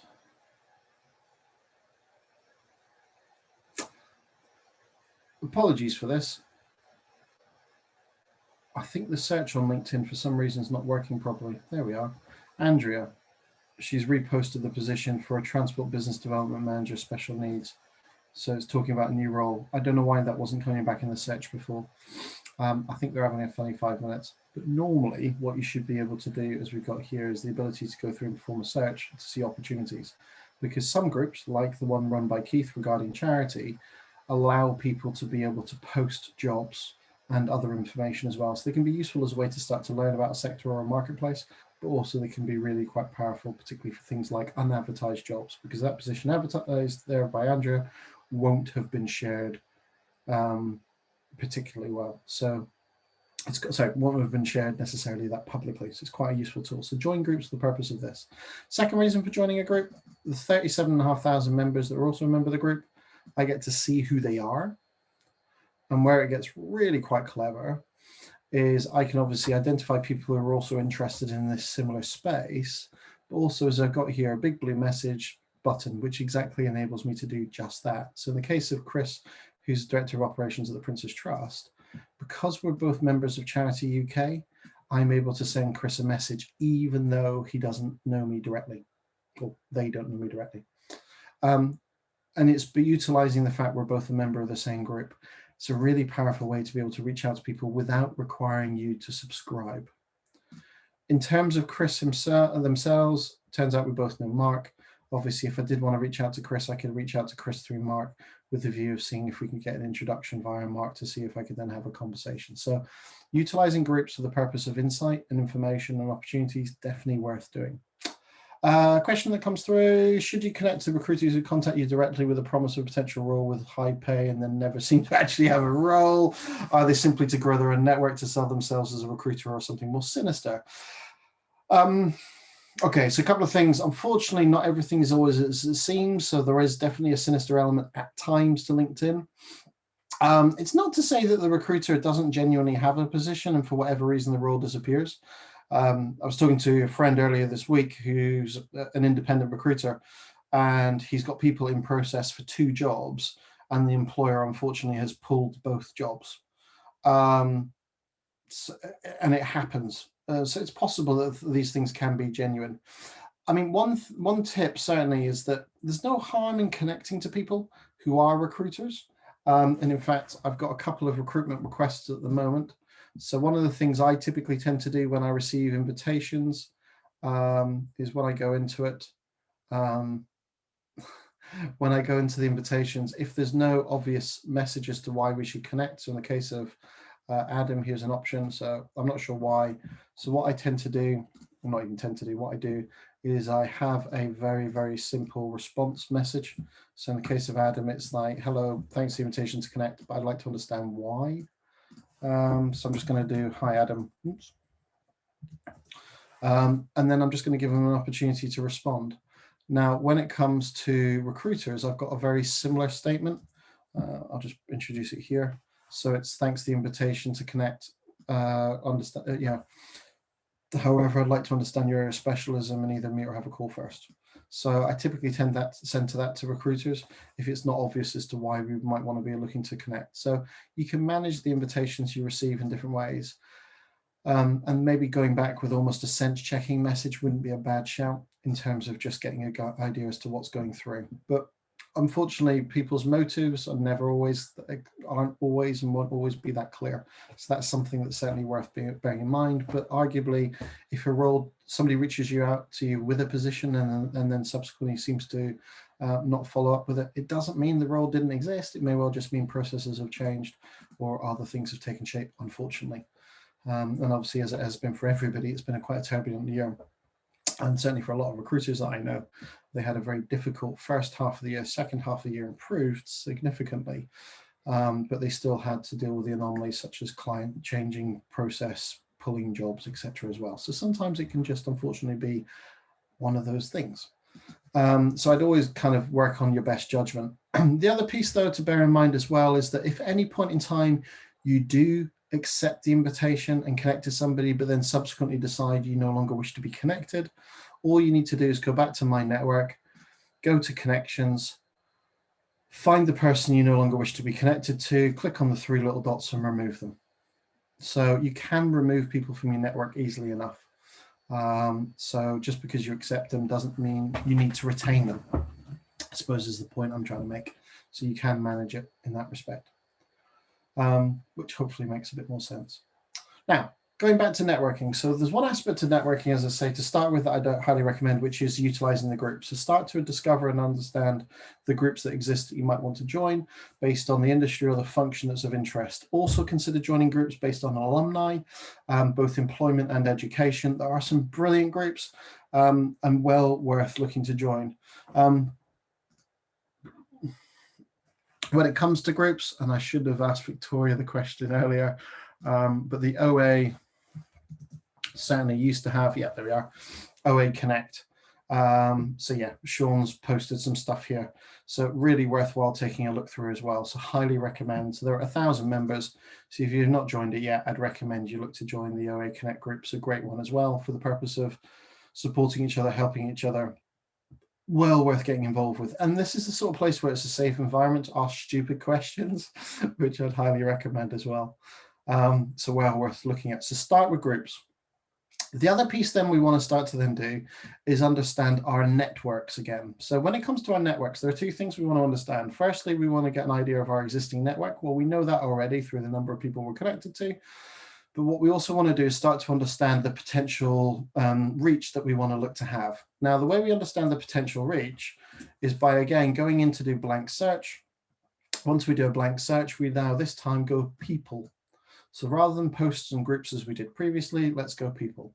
Once we go people, we now go all filter. And what we then do is we start to tap in the criteria we're looking for based on the person whom we want to, or the individuals, or the sectors, or the markets we're interested in. So what you might do is go through and actually add in the 30 companies you're interested in.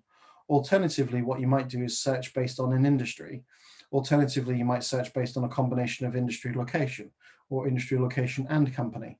Whatever the criteria might be, each time you add in the criteria, it will refine the results down to the number available to you based on the membership within the platform. So at the moment, LinkedIn quote 719 million, which actually isn't correct. It's 740 million. Why is it reflecting 719? Well, it's probably a case of a significant proportion of accounts are currently not being displayed. It could be because they're too new, could be some issues, duplication or otherwise.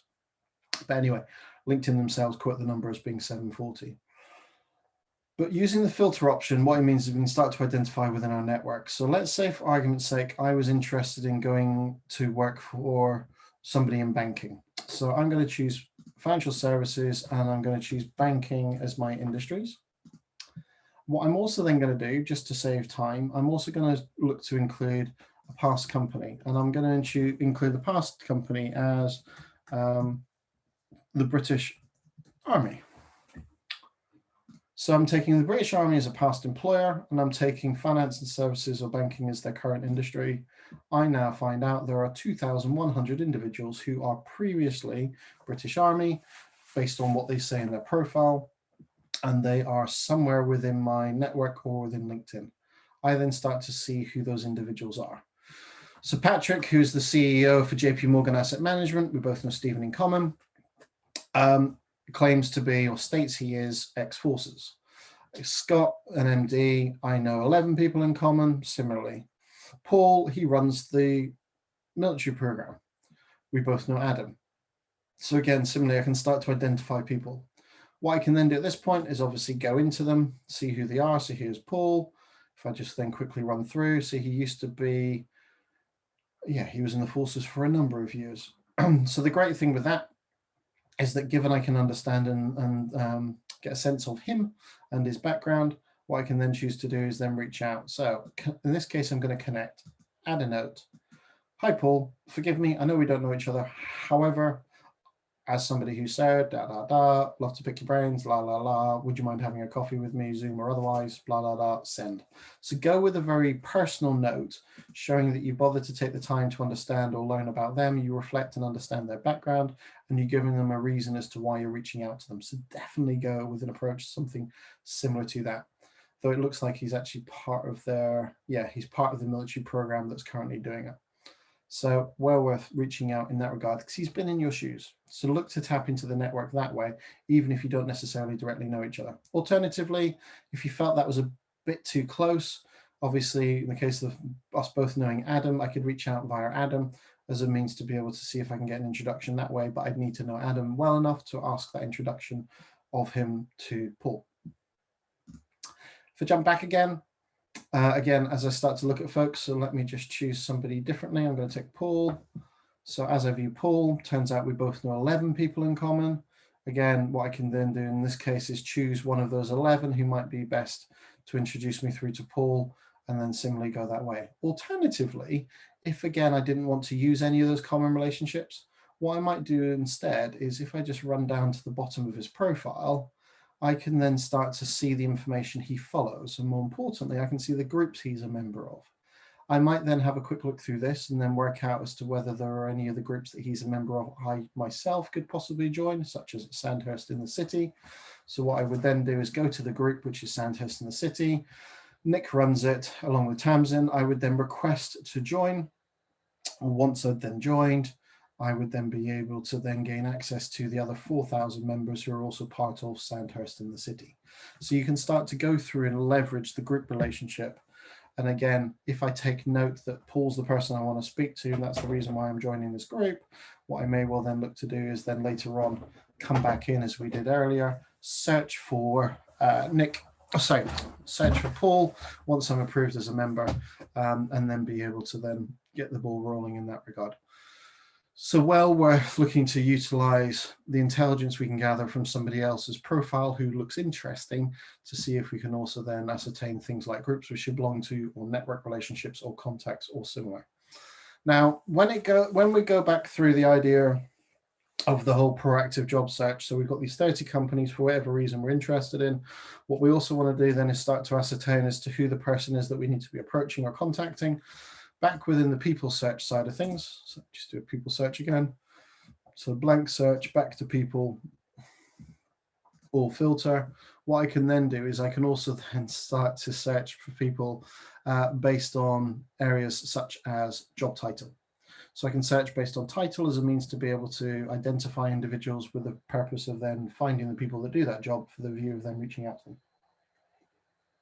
them, which is quite handy to definitely look to do as well.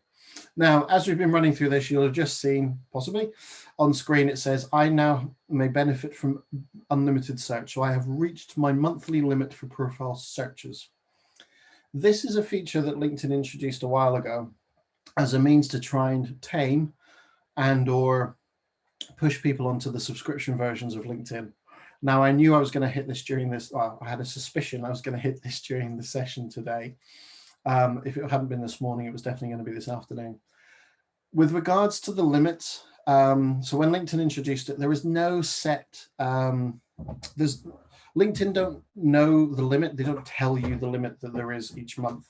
I've had people, it's a monthly rolling limitation. I've had people who've created accounts, counted every search they've ever done, and they've kind of given up after 400 or 500 searches.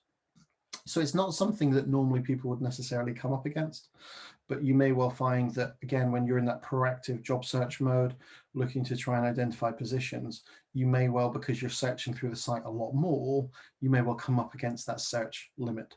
So something worth just bearing in mind, which again reflects back to the subscription element, which is perhaps look to save your 1 month free trial until you're actively starting to research and or apply for roles, just to make sure that if you're not going to hit that limit in terms of the issues that you have that may come around with it.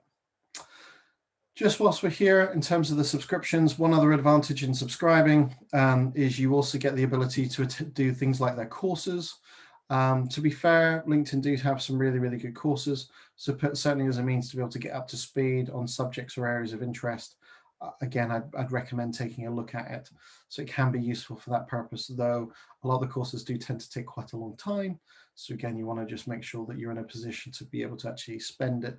Otherwise, it's a waste of money in terms of what you're doing or what you're up to within the site. So bear that in mind. When it comes back to things like the networking element of the site in terms of reaching out to individuals, one other way to be able to reach out to people is via events. Now, this might seem less obvious, and it's a bit of a hack at the moment, as in LinkedIn haven't closed the loop, but I'm sure they will soon enough. What you've got is, again, blank search. If I go to events this time, I can see there are currently 80,000 events being advertised on the site. If I then type in a particular term or phrase or otherwise, so in this case, what I'm going to do is I'm going to take a look at this and say, right, search based on service lever. Okay, nothing. Military. So it's military events. Here we are. There are 200 coming back. So we've got a real mix in terms of military events. Some of them are careers fairs, some of them are general networking, some of them are specific conversational areas. Now, a lot of these, not all, but a lot of them are hosted elsewhere or simply using LinkedIn as an advertising mechanism. So if I just go to the Railthon Technologies Military Career, there are 47 attendees. So if I say I wanted to attend the event, as I have done now, what gets interesting is it then shows me who the other attendees are. Now, because it's throttled my search results, normally it would display each of those. And because we're both mutually attending the same event, I could then send a message and say, hey, Daniel, because we're both attending the same careers event, great to have a conversation with you about X, Y, and Z. Now, that can feel a bit stalkerish, slightly inappropriate, not always the best, but it does mean that you can take advantage of the events as a way to be able to then see the other members who attended and be able to send them messages. So you can reach out to people through mutual group membership, and you can reach out to people through mutual event attendance, even if you don't attend. And I'm not going to be attending the Railthon fair, so I'm not going to attend. So I'm going to uncheck and leave. But it means you can reach out to people through that mutuality with the fact that you both know, or you're both attending an event. The events on LinkedIn, say global, cover a whole wide variety of subjects and areas, but are quite useful, certainly. But it's something you need to keep an eye on, and there is an ever increasing list. Let me just, sorry, bear with me whilst I'm here. So some of these groups, for example, this has got 20,000 people attending. I'm going to say I'm attending as now. There we go. You know, I'm then able to go in and view those attendees. So it becomes quite substantial. Useful, but substantial, but can be overwhelming. So you want to, again, make sure you can be able to dedicate or set aside the time to be able to run through it all properly. Okay, so we've got about 15 minutes left. I fully appreciate this might feel a bit like we're jumping around everywhere. But I just want to pause for a second and just see if there are any other questions, and see if there's anything else anybody else wants me to specifically cover this afternoon. Otherwise, there's a couple of other bits that I want to just catch up on as well.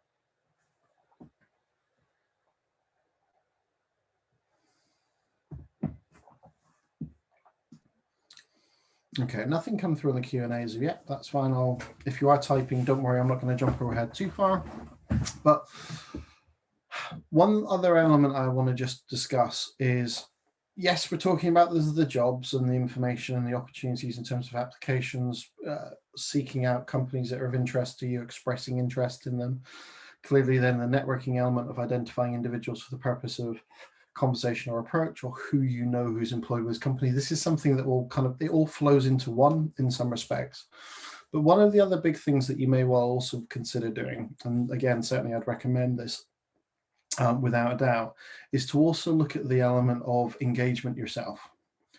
So certainly for those of you who are perhaps looking to move into a new marketplace or a new industry that you've perhaps not worked in before, but you have a keen interest in, or perhaps another area for which it's not as obvious as to why, this is where either using groups and the intention of them posting content in groups, or for the purpose of being able to use share content, this is where we can then start to work your way through both. So within search, I'm just going to go to a group. So let me just go back to the charity group. So in the charity group, I can start a conversation. So if I want to network, a good way to do it is to start a conversation. So it could be, I found this article, or I read with interest, or does somebody have an opinion on? You can use it as a way to then start to gain an engagement. Always make sure you allow and enable comments on. And what you can then do is start to see if people within the group engage. Alternatively, as we saw earlier, we can go into the platforms themselves, or sorry, into the groups rather than themselves, and we can also engage ourselves on the comments on the content or similar. So this guy, Ian, for example, is talking about charity fundraising. And what you can do is then you can comment and engage in terms of have a debate or have a conversation through it. So definitely look to participate in the conversations within set groups where you know there may well be an audience. Alternatively, you've got the ability to start a post. Now, in starting a post, is as the name suggests, it gives you the ability to be able to share an insight, perspective, a viewpoint, an opinion, or otherwise. You can also do things like create a poll. Now, creating a poll can be really powerful. It can be a great way to really gather intelligence and information. And one of the advantages in doing something like this is in answering a question, you can literally do that. You're just asking a favor, asking advice, asking insight, asking for suggestions. So one of the things you may look to do is you may look to do a bit of a poll around a viewpoint or a perspective, or a poll around a suggestion or an idea. Now, the difference between a poll as opposed to content is when you create a poll, and then you post the poll, when somebody responds, irrespective of what answer they give, you are notified that it's been responded to, and also you're able to see what they responded with. So whether they had agreed, disagreed, further opinion, whatever it may be, in terms of the options you give.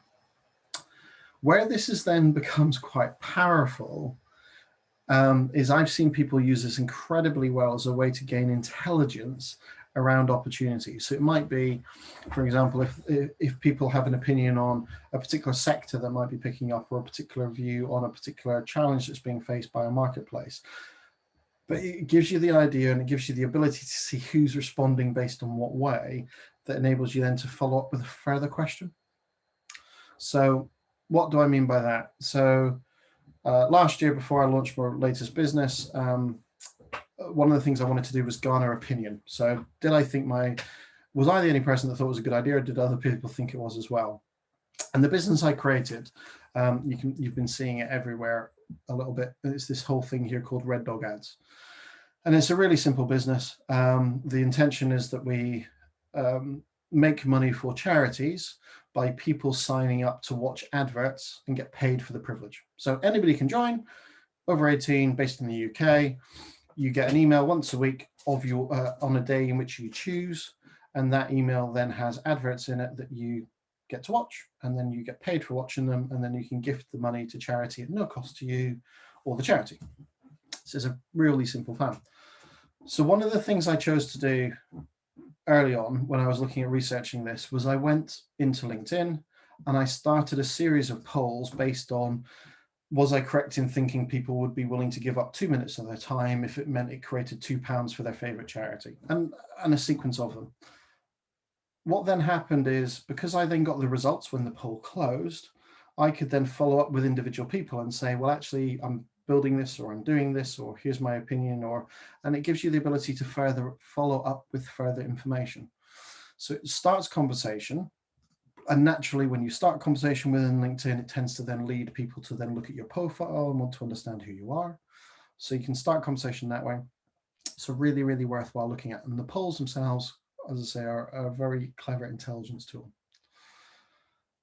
So there's an element of drive engagement through interaction of other people's content or your own as a way to then start to help people realize you exist and what you're up to. Really, really, really worthwhile doing, but you can start to get smart with it by using things like polls as the purpose of understanding what's going on. Just jumping then, we got a question that's come in. What would I advise if somebody is in the process of completing a course such as the SIPS or CREST qualification, but hasn't completed the exam? I mean, you can, with regards to education on your profile, absolutely you can put it in, and you can put it in as a pending date. It doesn't say you've qualified. So with your education, particularly with something like those, I mean, they're quite substantial in terms of learning. What you've got is it's an expected year. So it's not saying you've done it. And if you really wanted to be 100% proper in it, what you could do is in the description say, pending exam or words to that effect. So absolutely nothing wrong with putting it in. Absolutely should, because I'm assuming you're studying something like a CREST because that's the space you want to move into, in which case definitely you want to highlight the fact that you've gone down that route in terms of retraining or requalifying. So absolutely add it in. Okay, so back within the site again then. So we've only got a few minutes left. It's difficult not being able to see everybody. So I just want to see, do we have any other questions? Is there anything else you want me to cover, run back over, or otherwise? I'll just give you a minute or two just to type in if there is anything you want to do. Otherwise, we'll jump back out into the slide deck in a second.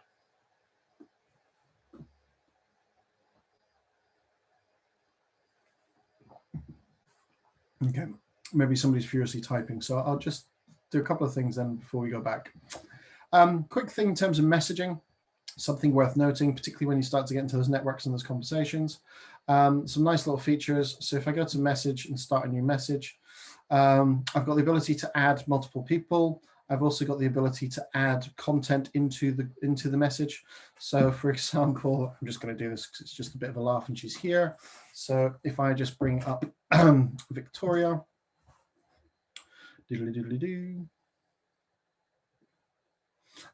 So in this case, let me take, who should I take? Because I've not said hi for a while.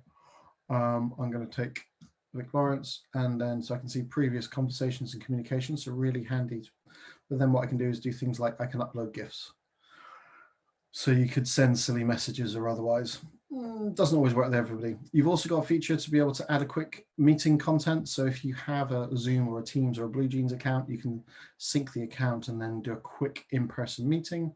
One really handy feature in terms of the app versus the web version. In the app, you can do a voice message. So if you want to just drop a quick, hey, how are you? What are you up to, etc. The voice message on the app, you'd go into the same purpose. You go into messaging, find the person, voice message, really quite powerful, really quite simple, really quite handy. So well worth a look at. in terms of just being able to maintain and keep your network going.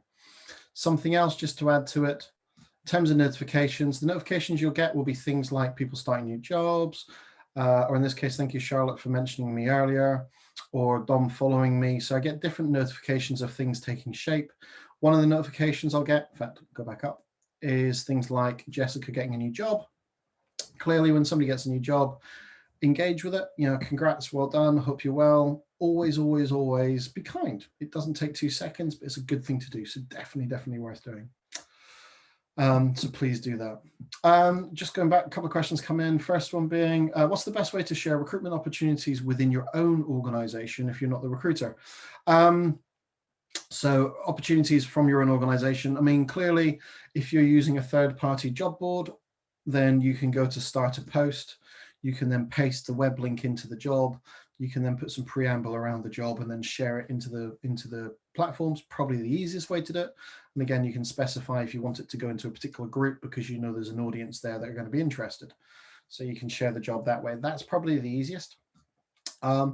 Alternatively, if you are involved in the hiring process, and let me just bring Jeff up. Here he is. So here's Jeff. Jeff has this funky little hiring hashtag thing, which is exactly that. It means 9 days ago, he said the fact he was hiring for a position. Now, how he was able to do that was all to do with his own individual profile. So if I just jump to mine quickly, I have a tab here, which is hiring. And what I can then do is choose the company, job title, location, position, description.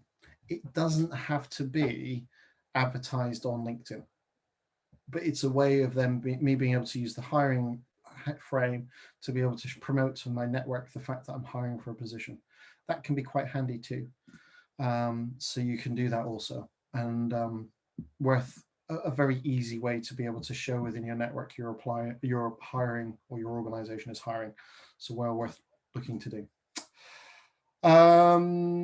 Ian's come back with, what is the Elevate button, please? I'm not sure where you're seeing that. Unless you're referring to, no, it's not on there. So I've got Elevate. Well, Elevate, that might be unique to your account rather than mine, if you've not been seeing it. In regards to the Elevate button, Elevate is a tool that LinkedIn have that allows companies to be able to have their employees promote content about their company. It's designed as a way for people to be able to create message, share a viewpoint, etc., and try and drive awareness. The whole argument being is somebody's more likely to take an interest in a company when it comes from an employee than if it's just the company talking about themselves, which is true. So Elevate is a tool that they actually have, which is designed to enable people to be able to, employees rather, to be able to share information on behalf of their company. So yeah, if it's on the top bar next to you, that means that your employer has Elevate, I would assume. Another question come in. How do you import, upload the red dog image? Okay, so the red dog image, in my case, it depends which one you're referring to. The background image, if that's the one you're referring to, it's just a question of having that image created. You can then import through Change Photo. So it's just literally find the image, upload the screenshot or however you've crafted it, and then you can then tweak it accordingly to adjust. If, however, you're referring to the company, then that means you'll need to form a company page to have it sit here under your work history. To form a company page, under work, create a page. It's 6 steps. It's incredibly simple. But if you are going to go down the company page route, you do want to make sure you create something properly. To put a bit more thought behind it rather than just imagery purposes. So well worth having a look at. Anyway, sometimes you get a lot of this stuff. So this is Andy. Andy's a Scot who lives in Chicago. He's a good guy. He often comes up with what a lot of people term as being rubbish. So what he's doing at the moment is, what's the classic men's cologne the best? So he's trying to get people to use the different emojis as a means to be able to then support or virally share this content. That's very cheeky. I'm personally not a huge fan of it, but I know why he does it, because Andy's very good at driving attraction to him. which is one of the reasons why he comes up with stuff like that. He's also quite good at hacking the platform. So yeah, a good egg. Anyway, conscious that we've only got a couple of minutes left. There's no other questions come in. So what I want to do then just quickly is flip back to the slide deck. Here we are. So as I mentioned, think about drawing up the 30 or so companies that are of interest. Oops. Think about identifying the person that's of relevance. Think about how you can leverage your network, and then try and gain that introduction. Just a couple of things to leave you with. Be yourself, everyone's already taken. I love this quotation from Oscar Wilde, but it's certainly true when it comes to LinkedIn. Don't just plagiarize, try and be you. Well worth doing. A couple of things also to remember, as I say, think before you post with anything, anywhere. So is it true, is it helpful, is it inspiring, is it necessary, is it kind? Remember, if it's only one of those, please don't post it. If it's two of those, be aware. If it's three, you should be okay. Four, you should have real confidence. And five, you're absolutely smashing it. It's completely the right thing to be talking about and sharing, making sure you're being positive as much as anything else. Finally, worth bearing in mind, search for yourself online. Always check your privacy settings. If you no longer use something, get rid of it, delete it. And then some quick things to consider. Update your email address, sort your phone number, make sure your account's set properly, download your contacts, adjust all your settings, and then start to personalize the invites as you start to reach out. I know it's a very quick to-do list, but it's just some simple things to certainly think about. So you have those of you who attended this morning's session as well. Thank you for sticking with me all day. Hopefully my voice hasn't been too boring for you. If any of you want to connect, feel free to send me an invitation to connect. But the one thing I would stress, please make sure you personalize the invite that you do send to me. And if there's nothing else, Victoria? Yeah, thank you, Lincoln. I think that was really interesting. I wasn't here for all of it, but I'm sure our attendees got lots out of that. Yeah, as Lincoln said, do connect with him. You can connect with me as well on LinkedIn. And then just before everybody runs away, I'm just going to share. This is our phone number that you can call us on. You probably already all have this already. And then, of course, if you have any questions at all, please do drop us an email at clientadmin at officersassociation.org.uk, or you can email me as well. And then this lovely QR code will send you to OA Recruit, which is our new platform for our jobs board and booking one-to-one consultations, viewing our network contact list, and all of that lovely stuff. And then, just as I have you all here, here is a quick look at our upcoming events. Again, all of this can be viewed on our website, so please do come along to these. These ones are all virtual at the moment. Cool. Cheers, Victoria. Thank you, everybody. Enjoy the day.